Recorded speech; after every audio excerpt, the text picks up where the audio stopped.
कार्रवाई प्रारंभ होती है। लेकिन उत्तराखंड त्रासदी के समय दिल्ली सो रहा था, दोनों भाई बहन भी गायब थे, क्योंकि जब देश के अंदर संकट आता है, उत्तर प्रदेश से ज्यादा कौन भुक्तभोगी है? उत्तर प्रदेश ने पूरे खानदान को एक नहीं 4-4 बार अमेठी से, रायबरेली से, फूलपुर से सांसद के रूप में दोनों यानी देश की संसद में भेजने का काम किया। लेकिन जब दोनों भाई बहन बाहर जाते हैं, उत्तर केरल में जाते हैं, तो उत्तर प्रदेश की निंदा करते हैं। उत्तर प्रदेश के लोगों को बड़ी हेय से देखते हैं, और जब भारत के बाहर जाते हैं तो भारत पर ही उंगली उठाते हैं। उनको भारत के लोगों पर विश्वास नहीं है। और अब तो जिसकी स्वयं की पहचान संदिग्ध है, वह व्यक्ति अब हिंदू की भी परिभाषा करने लग गया है। मुझे आश्चर्य होता है राहुल जी के मुंह से हिंदू शब्द की परिभाषा। उनको बताया जाना चाहिए, उनके तो परमाना अपने को एक्सीडेंटल हिंदू कहते थे, परफेक्ट हिंदू भी नहीं कहते थे। जिसके पूर्वजों को ही अपने हिंदू होने पर गर्व की अनुभूति न होती रही हो, वह व्यक्ति हिंदू की परिभाषा हमें करके बताए, ये शोभा नहीं देता है। और भाइयों बहनों, उत्तराखंड की पहचान के सामने लोग ही संकट खड़ा करेंगे जो इन्होंने स्वयं की पहचान के सामने खड़ा कर दिया। ये कभी मत होने देना। मैं केवल यही अपील करने के लिए आया हूं आप लोगों से। 2 अपील, उत्तराखंड को देवभूमि ही बने रहने दीजिए। देवभूमि के साथ साथ आधुनिक विकास के साथ उत्तराखंड को नई ऊंचाई तक पहुंचाना है। और उत्तराखंड को तो इस देश से कई प्रकार से लाभ मिलता है। याद करिए, उत्तर प्रदेश और उत्तराखंड के जो विवाद 20-21 वर्षों से लंबित पड़े हुए थे, मैंने मुख्यमंत्री जी को बुलाया। मैंने कहा भी देखो, जो ये विवाद है इसको समाधान करो, आपको क्या चाहिए मुझे बता दीजिए, एक झटके में सारा समाधान करवा देते हैं। और उत्तराखंड उत्तर प्रदेश के सभी समस्याओं का हमने समाधान कर दिया। उत्तराखंड आने के लिए एक ग्रीनफील्ड एक्सप्रेस वे के लिए लैंड की आवश्यकता थी, दिल्ली से देहरादून के लिए। तो ये हुआ कि उत्तर प्रदेश अगर एनओसी नहीं देगा तो नहीं बनेगा। मैंने कहा भी ऐसा नहीं है, आप जितना उत्तराखंड देगा उससे पहले मुझसे ले लेना। उत्तराखंड के विकास में कोई चीज आड़े नहीं आनी चाहिए, एकदम हम लोग देंगे। हमने तत्काल दे दिया, क्योंकि उत्तराखंड पर उत्तराखंड के ही लोगों का अधिकार नहीं है, उससे ज्यादा मेरा भी अधिकार है। और मैं इसीलिए, क्योंकि जब उत्तराखंड से निकलने वाली मां गंगा और यमुना का शीतल जल उत्तर प्रदेश में आता है, तो भाइयों बहनों, उसी जल से हम लोग आचमन करते हैं और उसी जल से उत्तर प्रदेश की फसलें लहलहाती हैं और उत्तर प्रदेश समृद्धि की ओर अग्रसर होता है। ये उत्तराखंड के कारण होता है। हम लोग तो कहीं अलग हो ही नहीं सकते। राजनीति की इकाइयां अलग हो सकती हैं, भाव और भावनाएं एक जैसी हैं। और इसीलिए मुझे इस बात की चिंता होती थी, पिछली सरकारें किस प्रकार से माफिया राज को उत्तर प्रदेश के अंदर पनपाती थी, कैसे अपराधी हावी होकर के, व्यवस्था पर हावी होकर के बड़े बड़े घटनाएं करते थे, बड़े बड़े दंगे होते थे। 5 साल में आपने उत्तर प्रदेश में कोई दंगा नाम सुना? हो भी नहीं सकता है। अब उत्तर प्रदेश में दंगे नहीं होते हैं, अब उत्तर प्रदेश में कर्फ्यू नहीं लगता है। कर्फ्यू उत्तर प्रदेश में नहीं लगता, ये बीते दिनों की बात हो गई है। अब तो उत्तर प्रदेश में धूम धड़ाके के साथ, पहले आपने देखा होगा 2017 के पहले बाजारों में बम चलते थे, व्यापारियों पर बम चलते थे, बेटियां सुरक्षित नहीं थी। 2017 के बाद अब कर्फ्यू और बम नहीं। अब भाइयों बहनों, उत्तर प्रदेश में अब कावड़ यात्रा निकल रही है धूमधाम के साथ। और हर कावड़ यात्री हर हर बम बम का नारा लगा करके जाता है।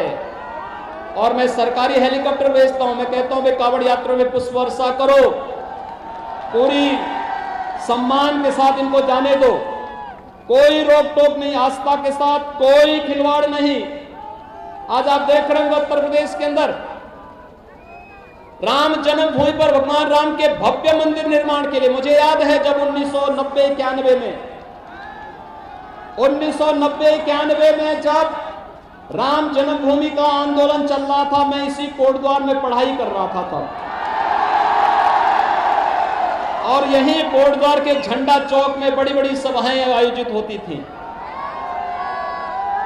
और भाइयों बहनों, उन सभाओं में हम लोग जाते थे राम जन्मभूमि का समर्थन करने के लिए।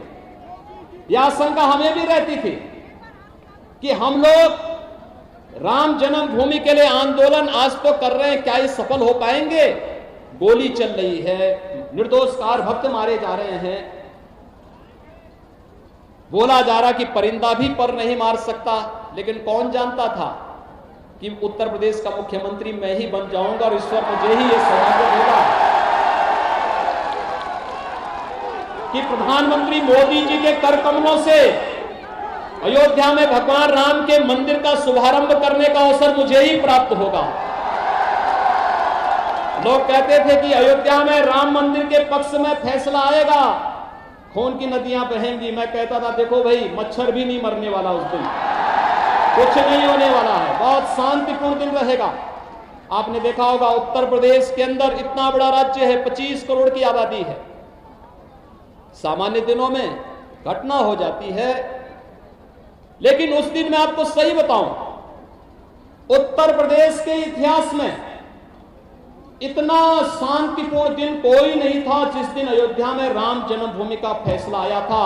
और माननीय उच्चतम न्यायालय ने कहा था, जिस दिन कहा था कि जहां रामलला विराजमान है वही राम जन्मभूमि है और वहीं पर भव्य राम मंदिर बनेगा, जिस दिन आदेश हुआ था, सबसे शांतिपूर्ण दिन था। मुझे उस दिन हंसी आ रही थी उन लोगों पर जो लोग कहते, क्योंकि मैं कंट्रोल रूम में स्वयं बैठा हुआ था, और इसलिए बैठा हुआ था कि भाई कहीं ऐसा ना हो कोई, केवल सभी लोग हमारे देश ही नहीं होंगे, लेकिन बहुत शांतिपूर्ण तरीके से सारी स्थिति का समाधान हुआ। अब तो अयोध्या दुनिया की सुंदरतम नगरी बन रही है। काशी भी भव्य नगरी आभा के साथ सामने आया है। कांग्रेस चाहती तो कांग्रेस भी कर सकती थी, लेकिन भाइयों बहनों, कांग्रेस करेगी कैसे? एक उत्तर प्रदेश के अंदर एक पार्टी है, जब वो सत्ता में थी तो विकास नहीं कराती थी, सड़क, बिजली, पानी, सारा पैसा उनके अपने गुर्गे रख लेते थे। तो मैं जब आया तो मैं परेशान था कि भाई काम तो कुछ हुआ ही नहीं है, कहां से होगा? तो मैंने उस समय एक नया शोध किया और मैंने वहां एक बुलडोजर बनवाया। हमारे नए लड़के जानते होंगे, मैंने उसमें आर्टिफिशियल इंटेलिजेंस का उपयोग किया और मैंने उसको जिम्मेदारी की, देखो भी जितने पेशेवर माफिया हैं, अपराधी हैं, इनको ढूंढ ढूंढ करके इनके घरों को ढूंढो। इन्होंने उत्तर प्रदेश की पूंजी जहां छुपाई है वहां पर बुलडोजर चला करके उसको निकालो और उत्तर प्रदेश का विकास कराओ। आज उत्तर प्रदेश विकास की समृद्धि की ओर बहुत तेजी के साथ आगे बढ़ रहा है, बहुत तेजी के साथ, कहीं कोई समस्या नहीं। तो हमारे वहां सत्ताधारी दल के सज्जन मिले पुराने, जिनकी सत्ता उससे पहले थी। मैंने उनसे पूछा, मैंने कहा विकास क्यों नहीं कराते थे तुम लोग? तो उन्होंने कहा कि आप ये बताइए आपके पास ये पैसा कहां से आ रहा है? मैंने कहा पैसा तो तुम्हारे गुर्गों से निकाल रहा हूं, लेकिन ये बताओ कि आखिर तुम क्यों नहीं कराते थे? इस पैसे को अपने गुर्गों के पास क्यों जमा कर रहे थे? तुम्हें तो मालूम है, इतना भी जीवन की सच्चाई को नहीं जानते हो कि वे अकेले आए हैं, अकेले ही जाना है, तो फिर ये पैसा काहे के लिए छुपा रहे थे? तो वे मौन थे। उन्होंने कहा हमने विकास कराया है। मैंने कहा कहां? कहा कि विकास हमने भी कराया। मैंने कहा कहां? मैंने कहा सड़क नहीं दिखती, बिजली नहीं आती, कोई एक्सप्रेस हाईवे नहीं, कोई मेडिकल कॉलेज नहीं, कहीं कोई ऐसे संस्थान नहीं जिसको कहा जा सके कि उत्तर प्रदेश विकास कर रहा है। उस समय युवाओं को नौकरी नहीं मिलती थी, नौकरी के नाम पे पैसा लिया जाता था, बेटियां सुरक्षित नहीं थी, महिलाएं बाजार नहीं जा सकती थी। तो क्या बना रखा था उत्तर प्रदेश को? तो उन्होंने कहा हमने विकास कराया है। मैंने कहा कहां? कहा कि हमारा विकास और जगह नहीं, एक जगह देखने को मिलेगा। मैंने कहा कहां? तो एक कहीं तो बताओ। उसने कहा आप भी स्वीकार करेंगे। तो मैं भी भौचक था। उसने कहा हमने कब्रिस्तान की सभी बाउंड्री वाल बना दी। भाइयों बहनों, इनका विकास कब्रिस्तान की बाउंड्री के लिए था। और उत्तराखंड में भी कांग्रेस की सरकार यही तो कर रही थी। उन्होंने कहा था ना कि हम जुमे की नमाज के दिन छुट्टी कर देंगे।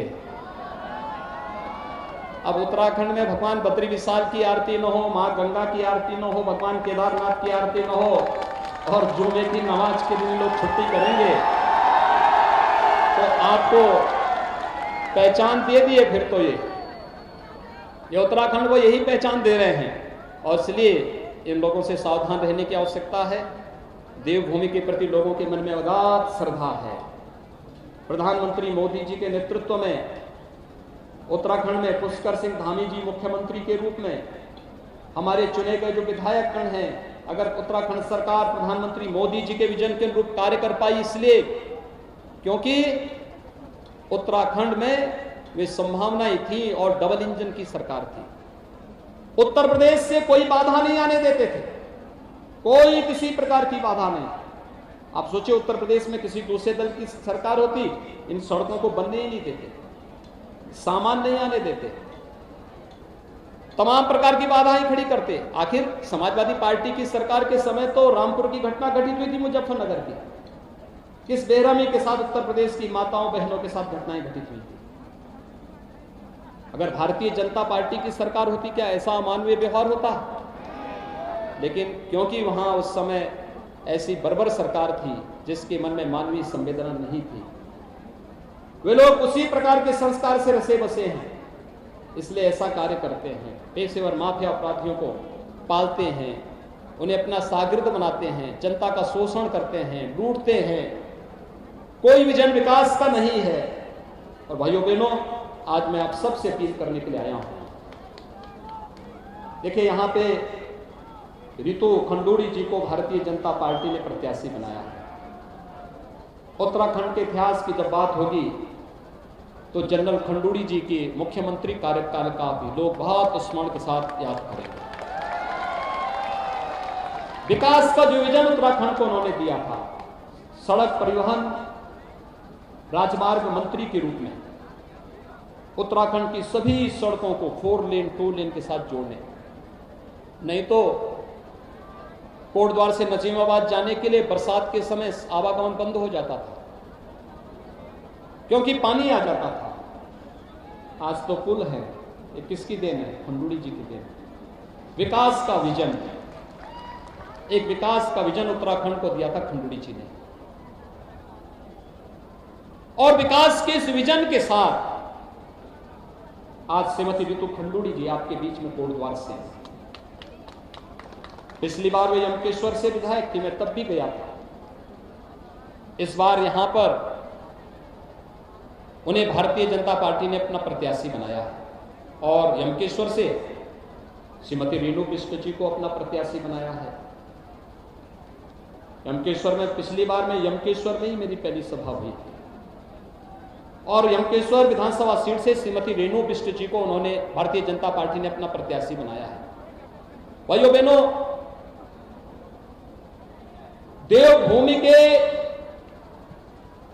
इस देवत्व को बचाए रखने की आवश्यकता है और यह केवल भारतीय जनता पार्टी करेगी। कांग्रेस की दिशा और दशा दोनों एकदम नकारात्मक है, एकदम नकारात्मक है। कैसे देश का अपमान करते हैं।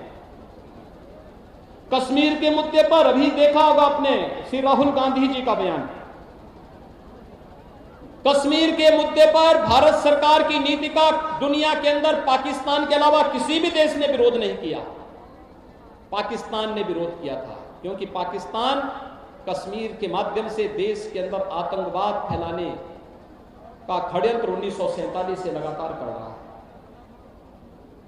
लेकिन राहुल गांधी का संसद में वक्तव्य कितना दुर्भाग्यपूर्ण था। और फिर जिस उत्तराखंड ने देश की सुरक्षा के लिए एक से एक वीर बांकरों की फौज खड़ी की हो, अभी हाल ही में इस देश ने अपने सीडीएस जनरल रावत को खोया है। भाइयों बहनों, जनरल रावत पर कौन भारतीय है जो गौरव की अनुभूति नहीं करता है। और इसीलिए उत्तर प्रदेश सरकार ने मैनपुरी के अपने सैनिक स्कूल का नाम सीडीएस जनरल बिपिन रावत के नाम पर किया है।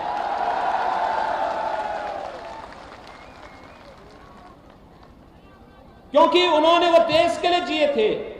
एक सैनिक देश के लिए जीता है, उसका एक ही धर्म होता है और राष्ट्र धर्म होता है।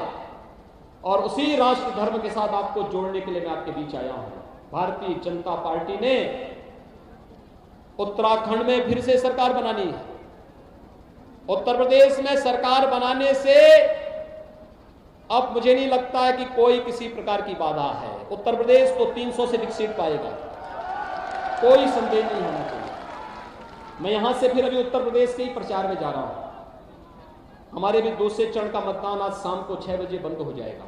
55 सीटों पर दूसरे चरण में 14 फरवरी को चुनाव होने हैं। आप सबका आशीर्वाद है, उत्तर प्रदेश में भारतीय जनता पार्टी की सरकार बनेगी, क्योंकि जनता वहां विकास भी देख रही है और बुलडोजर का भी एक नया खेल देख रही है। दोनों एक साथ चलते हैं, क्योंकि दोनों एक साथ चलेंगे। लोग पूछते हैं कि आखिर ये बुलडोजर की आवश्यकता क्या। मैंने कभी देखो, विकास की छड़ी एक हाथ पे होनी चाहिए और बुलडोजर का लीवर दूसरा हाथ पे होना चाहिए। दोनों एक साथ चलेंगे तो एक संतुलन बना रहेगा, क्योंकि बगैर इसके कुछ भी नहीं होने वाला है। और इसलिए भाइयों बहनों, मेरी आप सबसे अपील है कि यहां से भारतीय जनता पार्टी ने कोटद्वार से श्रीमती रितु खंडूड़ी जी को, यमकेश्वर से श्रीमती रेणु बिष्ट जी को, श्रीनगर से श्री धन सिंह रावत जी को जो सरकार के वरिष्ठ मंत्री हैं। मुझे आज वहां जाना था लेकिन समय के कारण वहां जा नहीं पा रहा हूं। लैंसडाउन से श्री दिलीप रावत जी को, चौबट्टा खाल से श्री सतपाल महाराज जी को और पौड़ी से राजकुमार जी को भारतीय जनता पार्टी ने अपना प्रत्याशी बनाया है। उत्तराखंड के विकास के लिए सभी आवश्यक हैं। उत्तराखंड के विकास और उत्तराखंड की देवभूमि के इस महत्व को बनाए रखने के लिए भारतीय जनता पार्टी उत्तराखंड में आवश्यक है। इस दिशा में आप सबसे अपील करने के लिए आया हूं। आप सभी लोग भारतीय जनता पार्टी के चुनाव चिन्ह कमल की फूल पर भारी बहुमत से, प्रचंड बहुमत के साथ भारतीय जनता पार्टी को अपना समर्थन और आशीर्वाद देंगे। इस विश्वास के साथ मैं अपनी वाणी को यहीं पर विराम देता हूं।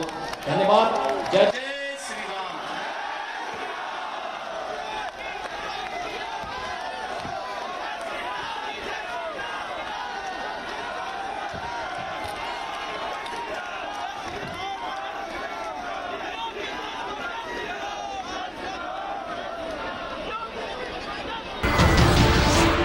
नमस्कार, मैं हूं मानक गुप्ता।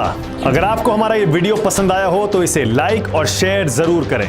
और हां, हमें सब्सक्राइब और फॉलो करना ना भूलें, ताकि आप देश और दुनिया की कोई खबर मिस ना करें। तो जुड़े रहिए हमारे साथ और देखते रहिए News 24।